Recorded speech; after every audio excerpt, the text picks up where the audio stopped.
Hello, welcome to Crypto News. Today is September 25th, 2025, and the top cryptocurrency news is as follows. We will start our episode today with Australia, which is, in simple terms, drafting a law to tighten the supervision of cryptocurrency exchanges. Apart from Australia, there are also many voices in Europe saying that things need to be stricter for cryptocurrency exchanges, because some European countries seem to not have very strict supervision. Since we are talking about Europe, we will also mention a member of the Governing Council of the European Central Bank who tells us that a CBDC for Europe, or a digital euro, will not be seen before 2029. This was said by a member of the executive board of the European Central Bank, Mr. Piero Cipollone. The main reason for this is that there are too many sides and too many people who have to vote to make a decision to move forward with this project, and that is why it has been delayed so long. Moving on, we will also go to our ETFs. With the full data as of September 23rd, we have net outflows of $103 million, while on September 24th, without BlackRock, we are at plus $112 million.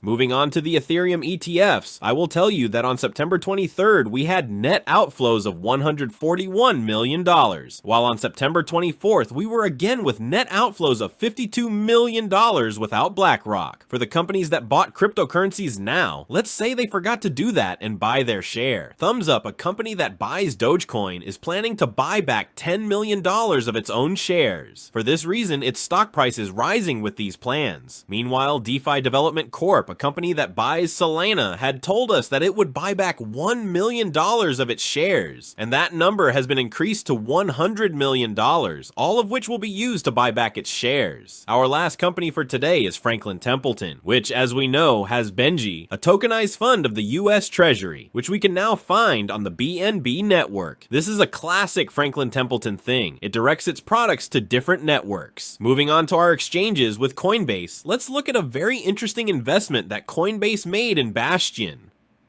Specifically, Bastion received $14.6 million in a funding round that Coinbase participated in, along with Sony and Samsung. It is a newly formed stablecoin infrastructure, and its job, when completed, is to develop a platform that will allow companies to launch their own stablecoins without having to issue their own licenses and without creating any infrastructure. We have seen in crypto news that everyone wants to have their own stablecoin, and as we said, in the future, every major company will have its own stablecoin to exploit for its customers, apparently. On top of that, Bastion has already completed a $25 million funding round led by Andreessen Horowitz since September 2023. However, these companies had not published anything at the time. And for Coinbase, we're going to continue to have something much more interesting than what they've done, is that they've launched the X402 Foundation in partnership with Cloudflare. This initiative aims to establish the X402 Foundation as a clear network model for small payments through AI, so there will be a protocol called X402. Basically, what Coinbase wants to do is create a protocol, an infrastructure with which AI agents can make transactions on the internet and on the blockchain. For the most part though, for those of you who follow crypto news, what I'm telling you is not new because we broke all of this down 4 months ago when Coinbase first launched it. So those of you who follow crypto news are always ahead of the curve.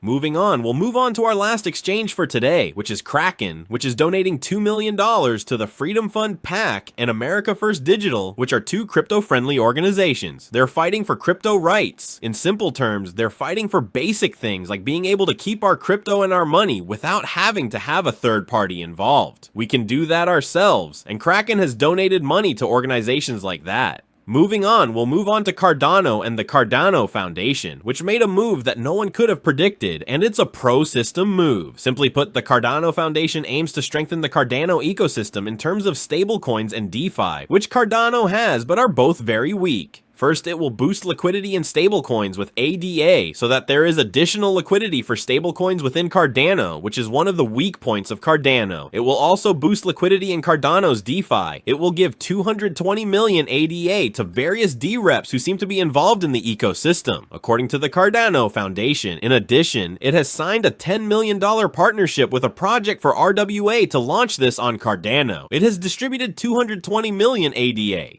In various investment hubs for Cardano, it will also give money to promote Cardano more and get more people on board. The interesting details that we can find, if we look at what they have written, is that one of their partnerships is to bring the X402 framework to Cardano, which we just talked about. So Cardano's already thinking about partnering with Coinbase to make payments with artificial intelligence on blockchain.